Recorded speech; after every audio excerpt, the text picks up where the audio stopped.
James had not been out to push coaches or freight cars in the yard for several days. He was feeling miserable.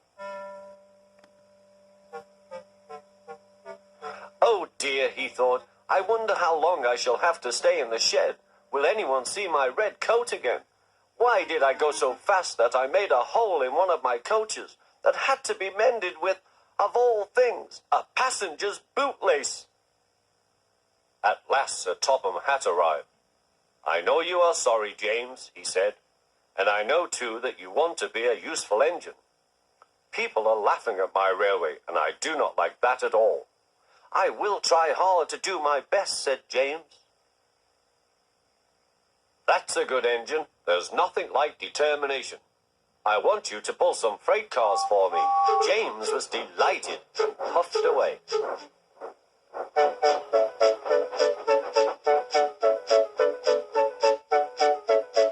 Here is your freight train, James, said Thomas.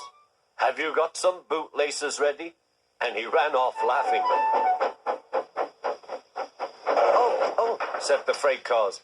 We want a proper engine, not a red monster.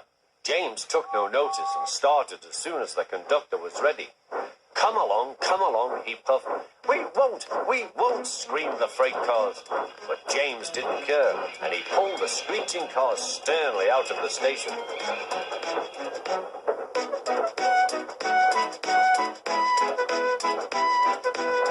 The cars tried hard to make him give up, but he still kept on. Sometimes their brakes would slip on, and sometimes their axles would run hot, and each time the trouble had to be put right. And each time James would start again, determined not to let them beat him.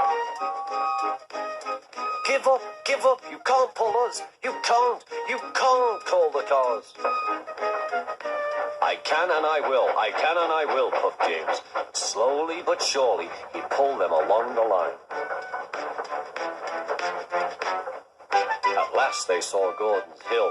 Look out for trouble, James, warned his driver. We'll go fast and get them up before they know it. Don't let them stop you. So James went faster, and soon they were halfway up.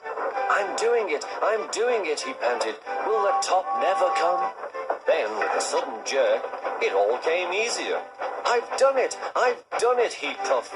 Hooray! It's easy now. But his driver shut off steam. They've done it again. We've left our tail behind. Look, the last cars were running backwards down the hill. The coupling had snapped, but the conductor stopped the cars and got out to warn approaching engines. That's why it was easy, said James, as he backed the other cars carefully down. What silly things freight cars are. There might have been an accident. Shall I help you, James? Called Edward. No, thank you, answered James. I'll pull them myself. Good. Don't let them beat you. You're doing well, whistled Edward, as James slowly struggled up the hill.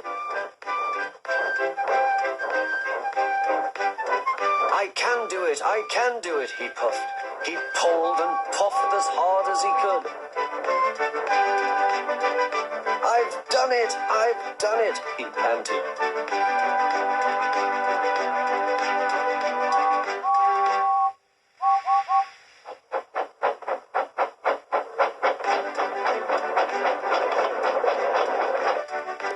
They reached their station safely, and James was resting in the yard when Edward pulled up. Peep, peep, he whistled. Then James saw Sir Topham Hatt. Oh dear, what will he say, he asked himself. But Sir Topham Hatt was smiling. I was in Edward's train and I saw everything, he said. You've made the most troublesome train on the line behave.